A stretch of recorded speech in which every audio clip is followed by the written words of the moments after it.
Hey you guys, your girl G here. Welcome back to my channel. What's up? Y'all, I'm trying to get myself hyped to do this review because I low-key had a little bit of a depressing morning, but I'm trying to get the juices flowing. So I'll go ahead and talk about these hoes on Love and Marriage DC. Love and Marriage DC, of course, is delivering. I'm just loving it. Love and Marriage Huntsville. Ooh, Lord, that ghetto mess. I did that review, so y'all make sure to go check it out, man. Bebe's kids, that other side of the track was in full effect, okay? We got a yin to Miss Wanda's yang. Bernard, y'all just go check out my review, okay? But Love and Marriage DC, y'all, a couple of the cast members did not like what I had to say while I was, live tweeting while I was watching the show. Not one, but two. Well, it's very rare that two of the cast members, comment, especially on the same night. But I guess I was striking the chord with a couple of you. And I don't know what you want me to say. I feel like what I said was very valid. I wasn't trolling. I don't be unnecessarily saying negative shit. I'm just stating an opinion based on, what you're showing us. And Jamie, hate to break it to you, my boy. If you don't like hearing,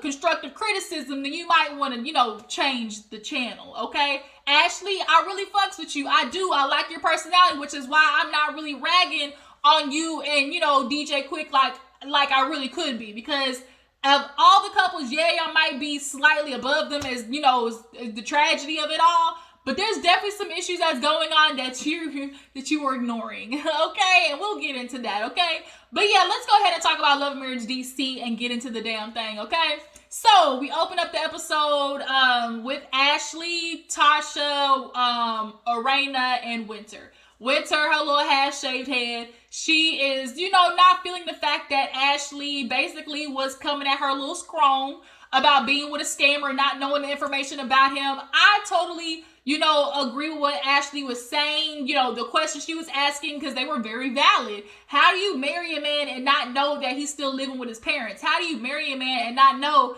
that this nigga ain't got a car? There's a difference in, getting played and, voluntarily, signing up to get played. Because it's you definitely stuck your head in the sand, Miss Winter, because you aren't really making a good case for yourself, and the fact that you are, this relationship coach, and you know how to do, you know that you need to look into the background of somebody and all that type of stuff. So the fact that, that is in your repertoire and you still ended up in this situation, baby, I know you can only go off of what people show you, but you're not going to sit there and tell me the signs wasn't there. Your ass was just ignoring it. And I'm sorry, I'm convinced it's because you thought you had it licked. Point blank, end of story. But come to find out, girl, the money that he was spending on you wasn't his. It was them companies he was stealing from. So I'm just hoping, girl, you get that divorce real soon so your name ain't attached to his, because they will come for that ass, Mr. Postman. But nonetheless, she was still annoyed with Ashley for basically coming at her, and she was letting her know what I wouldn't do is if somebody's telling me their story or revealing something about their life, I wouldn't be so harsh. And so basically Ashley basically apologized for the way, for her delivery, for how she said it, but not what she said. And it is what it is. They're trying to build, this quote unquote, they said acquaintance. They ended up, choosing to becoming acquaintances. And from now on, they're going to try to move forward and just deal with Winter as Winter and, not as Winter, the girl who's a relationship coach who got, cheated on, who got divorced twice, who dealing with living with a scammer, try to just separate her from Winter, the ex-wife, and all of that to just Winter, the woman. So they end up moving on to talking about how basically, Raina was discussing, the party and, obviously being in a relationship. Her and Jamie are the longest relationship, out of everybody, 26 going on 30 years. I'm sorry. A Raina relationship is literally the definition of I'm just staying in it because I can't fathom the idea of being divorced. I can't fathom the idea. At this point, Erana, girl, you ain't got no young kids. You really don't.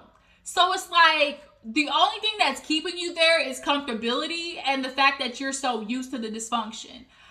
She, of course, talked about, I just don't want nobody to think that our relationship was perfect. And baby, from the first episode, don't nobody anybody who knows marriage knows it's not perfect. And I think people seem to need to understand nobody's looking for people to have a perfect relationship. We're looking for you to have a healthy one, you know, and neither any of y'all have a healthy relationship, and that's okay. The point is for y'all to be working on it. And, you know, I do appreciate that Erana is being vulnerable and letting that stuff out, you know, and because there are women who are in her situation. And also, I did also like the fact that she was like, yeah, you know, Jamie, girl, you kind of lost me with agreeing with Ashley on this fact of basically they were talking about infidelity, and she was saying, yeah, you know, I've never caught him, but you know, it doesn't change the fact that there is rumors. And so Ashley's like, yeah, you know, being with somebody who's, you know, who's popular, as you know, Winter understands, Erana understands, when you're with somebody that's popular, rumors and tabloids and shit pop up all the time. And she kind of feels like, you know, people make up stuff about me that I know is not true. So, like, who am I to just sit there and believe the rumors, you know, about my husband? And Winter had the same reaction like a lot of people had, which was, okay, girl, whatever you tell yourself.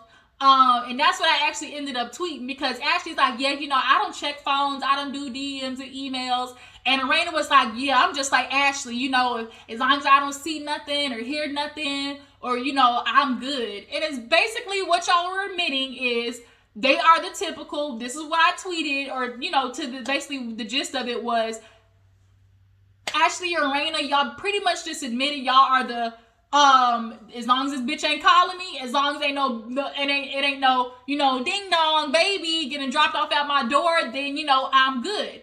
Basically, Ashley decided she was gonna comment on my post like, oh, you know, I'm not gonna be checking my man's emails, DMs and stuff, because what the fuck for? And I said, you're right, absolutely. I'm not gonna, you know, argue with you over your relationship and not checking. You can choose not to check all you want. And you're right, because what the fuck for? Because what's the point of checking when you know you're not going nowhere? Erana's not going nowhere. Ashley's not going nowhere. So why check to confirm your suspicions when it's like, bitch, you know you're not going nowhere? Ashley has been, like, unfortunately, I said, girl, I don't blame you, Ashley. It's patriarchy, because it's just the idea of, like, I'll be damned if I be with this man, struggle from the beginning. Now I have this nice, you know, a lifestyle that's at least financially okay, and let some other bitch come in on the benefits of that after I done dealt with all the shit this man put me through. Like, Ashley, I get it, boo-boo. Like, I understand. Like, but it's just kind of like, at the end of the day, it's like, damn. Like, it's just like, damn. Like, women at any point aren't winning. At some point, it's unfortunate we will always get the short end of the stick. Not only as women, but black women at that. So, Ashley, I understand you was commenting back and everything, boo-boo, but I'm just letting you know the real. Although you may not be checking your man's phones and emails and DMs and stuff, it still don't change the fact that deep down, you know, in the midst of all the years of your relationship, that quick so little miniature Kit Kat self ain't slung his dick out here in the streets. You're a smart woman. You're not stupid. Just because it ain't been in your face doesn't mean the rumors didn't cause you to have suspicions. Doesn't mean, oh, she's like, especially if, you know, I haven't seen him acting different for me to, like, want to check. It's like, girl, Ashley, I love you, boo-boo, but don't, like, we all grown women here. Let's not play dumb. Erana, let's not play dumb. Just because you're not checking doesn't mean the shit doesn't exist. It's just like, if you want to live in your delusions of grandeur, okay, let it be that.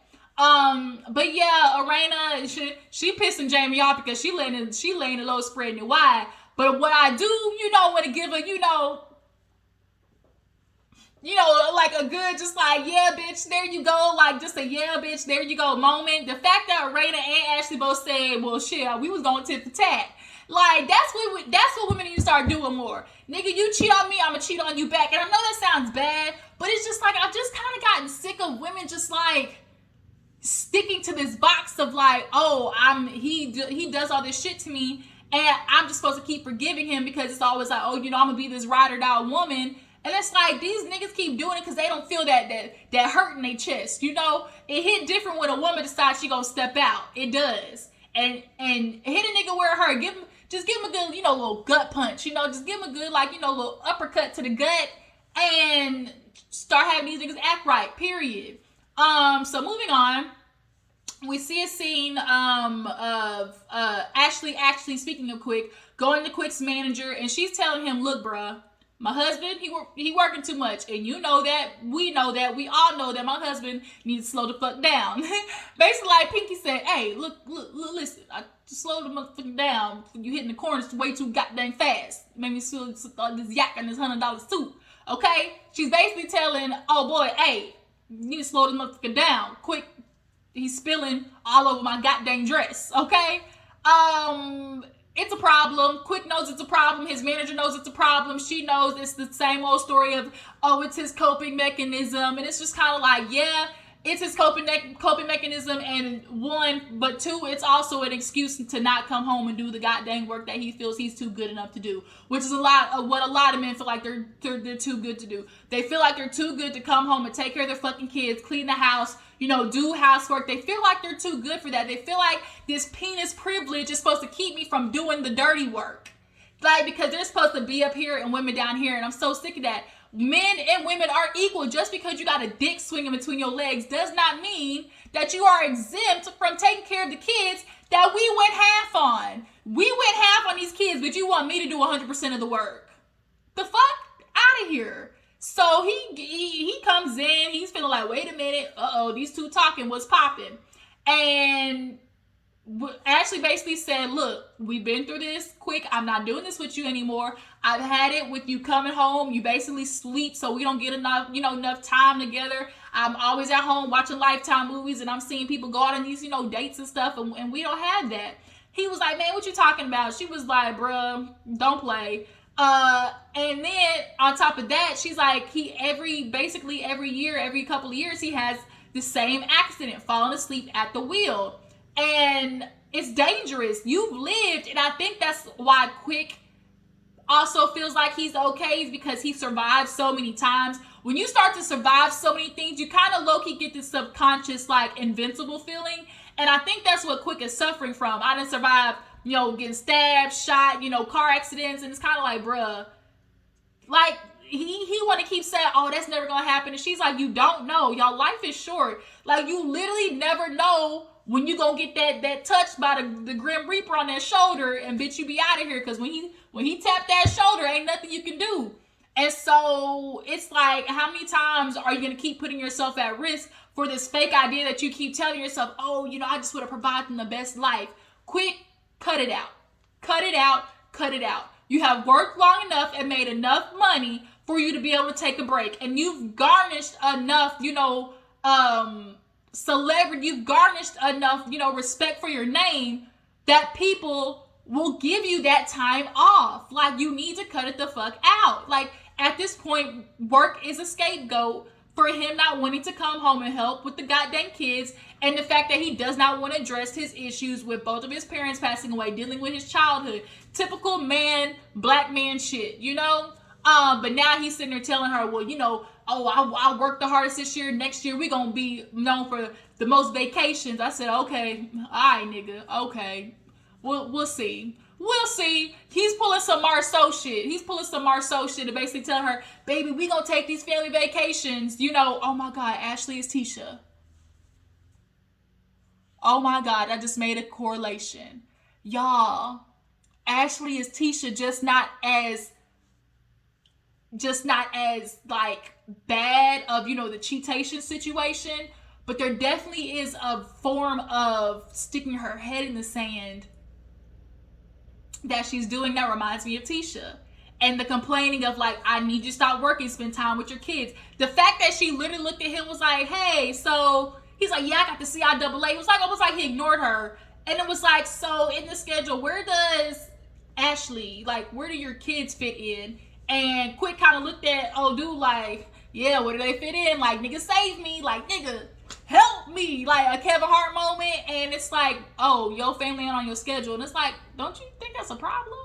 The fact that like, men take their families for granted. Like, they really do. They're so used to, like, them being there all the time. And that's why men do what they do. Like, oh, they're going to be there when I get home. Okay. Until one day they're not. It's just like, how do you not want to spend time with your kids? You working for your kids, but you don't want to spend time with them? That shit is just like, it's so ass backwards to me. But moving on. So we see Erana talk to her son, Jayson. Y'all, I love Jayson. And basically she was talking to him about, you know, his life going forward, you know, not allowing the disability to stop him. She wants him to talk to Jamie, Big Jamie, because you know, he doesn't want to DJ. Everybody could tell from the conversation that he was having with Quick that he did want to DJ. Even Quick picked up on the fact that, like, you know, parents need to not force their kids into shit, you know. And he was like, well, you know, you can tell a dad for because I know as soon as I tell him he's gonna be mad. She's like, no, he's not. And it's like, girl, have you met your husband? You've been with that nigga almost 30 years.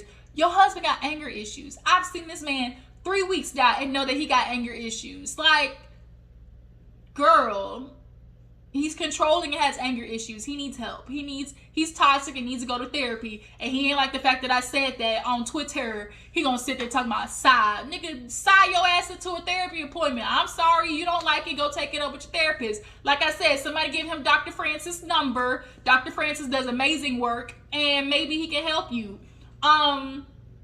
But there's this program called DARS. I think that's what she meant to say. Not doors, it's DARS, but that damn accent has got her saying it all types of weird.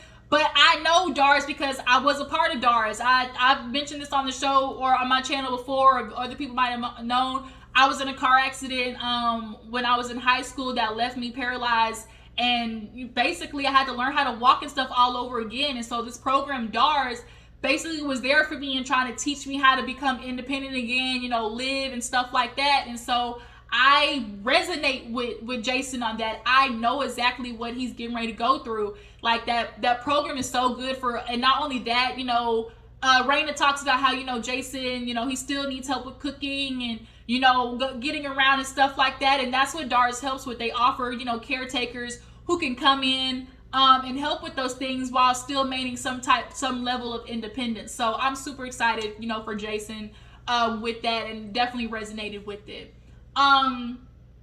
Moving on, so we have a scene where Erana actually goes to dinner with Winter. She's trying to get to know her on an individual level, you know, and it's good. You know, Winter and her little half-shaved head is definitely she's a character.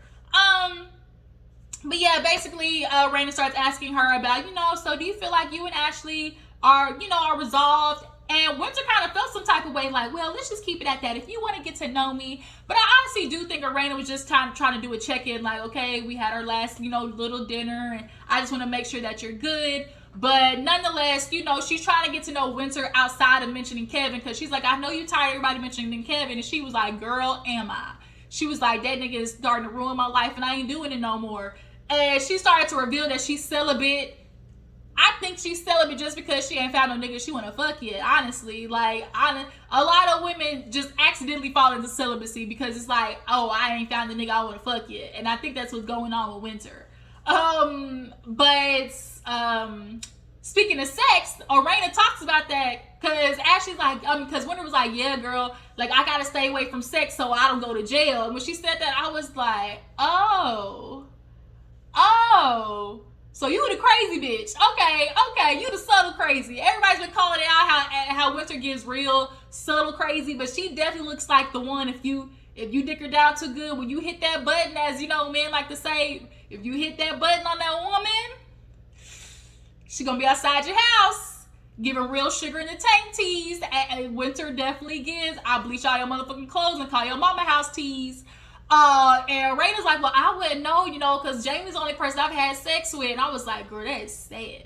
Because Jamie definitely ain't putting it down. I mean, you ain't got to say it, Erana, but you saying it like he ain't dicking you down. You ain't had a good dick down in a minute, basically. And she was like, yeah, you know, for him, it's just easy as, you know, turn it over, stick it out. And that's what a lot of men do. Men are like microwaves. Women are like ovens. We all know this. Men, it's easy. You blow on their dick and they get hard. And they expect women to just hop on and do a full split. And that's not how it works. Especially when she's not being aroused before them. When she's like, the intimacy starts in the mind. You know, there's a difference between sexual and intimacy, you know. And men also don't understand, too. Women are not trying to bust it wide open 50 Shades of Grey for a man who literally walks in the house, sees shit that needs to get done and doesn't do it because you feel like it's the woman's job. You don't want to come in and wash dishes. You don't want to come in and help with your own fucking kids. You don't want to come in and do laundry. You don't want to come in and pick up nothing. You want to come in, grab a beer, bounce your kids on your lap for a couple of seconds and say, hey, I'm a dad, and walk away and leave the woman with the rest of the shit. You just don't. You just don't. And then you want women to come in the room and still get in their knees and got 3,000, suck it to the end of time from the back of their throat, touch that little thing that's swinging in the back of my throat type shit. It's not happening. It's not happening. Men, y'all are just so fucking selfish, and then y'all want women's pussy to still get wet after y'all do them dirty like that. Get the fuck out of here. Like, Erana, I feel bad for you, because when she said that, I said, oh, this is giving real DJ envy. I've been faking it for 10 years tease. Like, it's giving real Jamie selfish.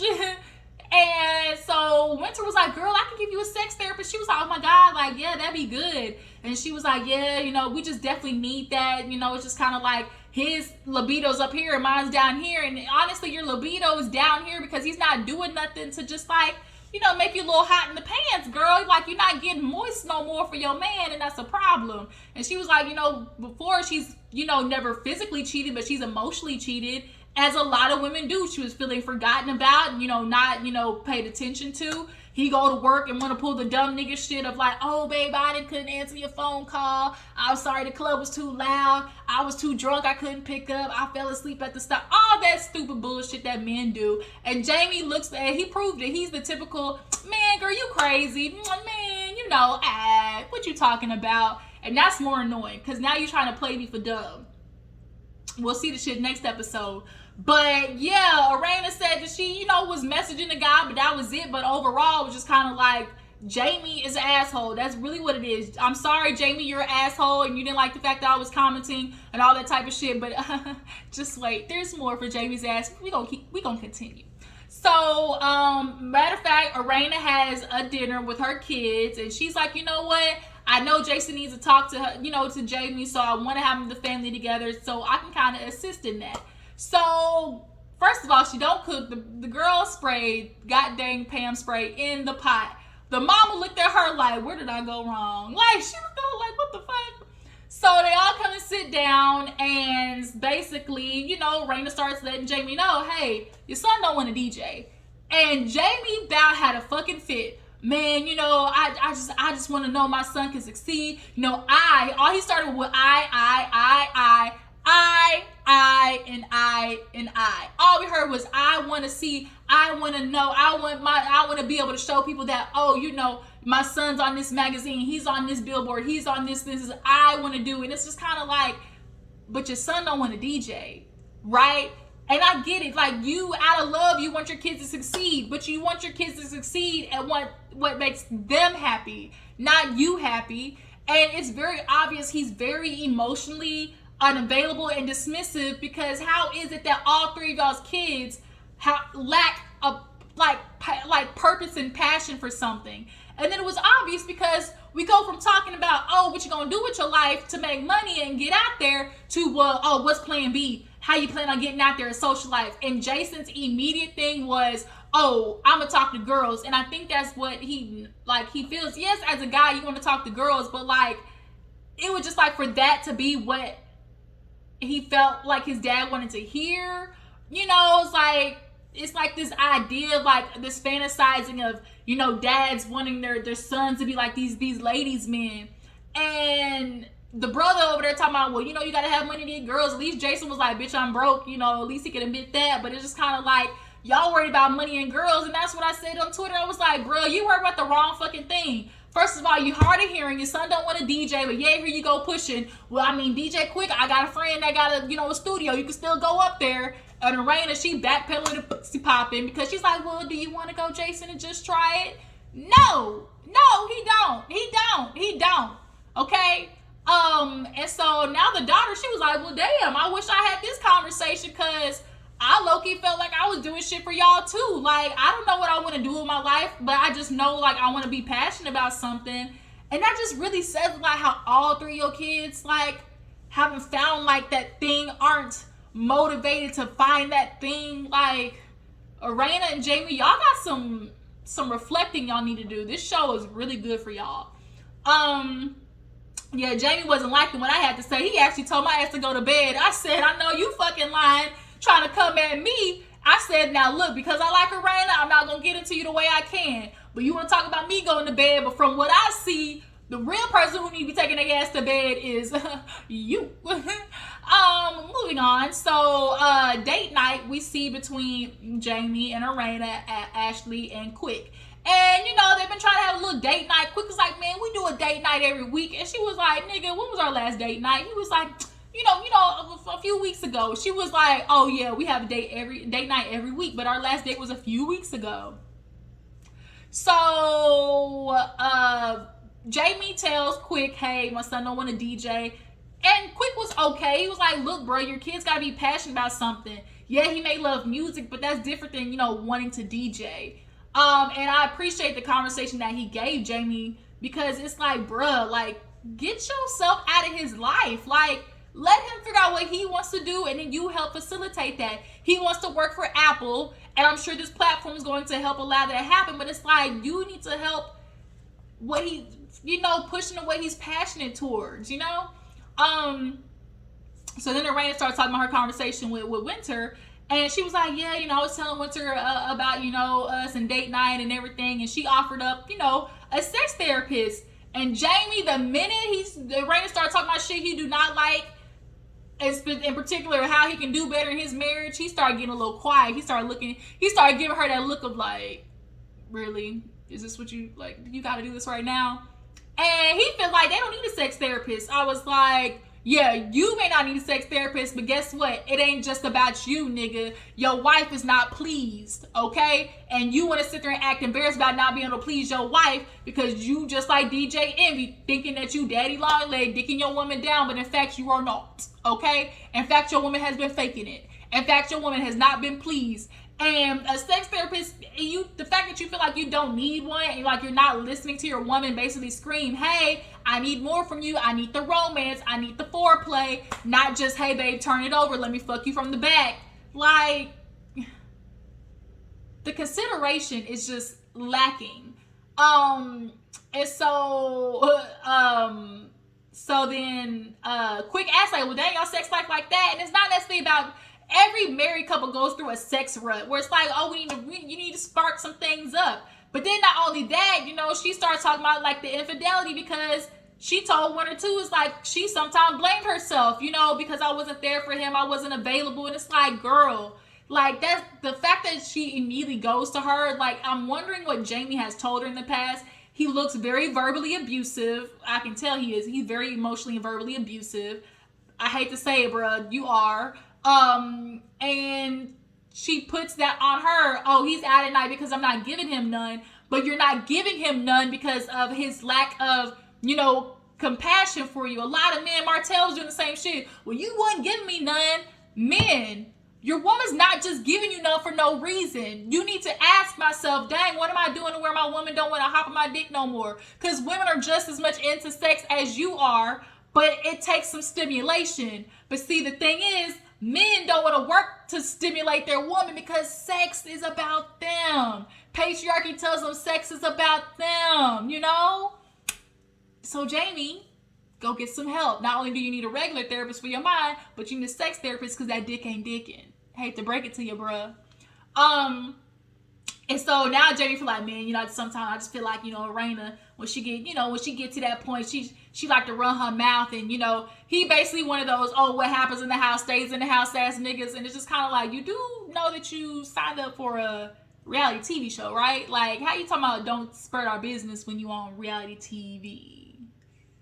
Right. So that right there lets me know that your elevator ain't quite going up there to the top, bruh.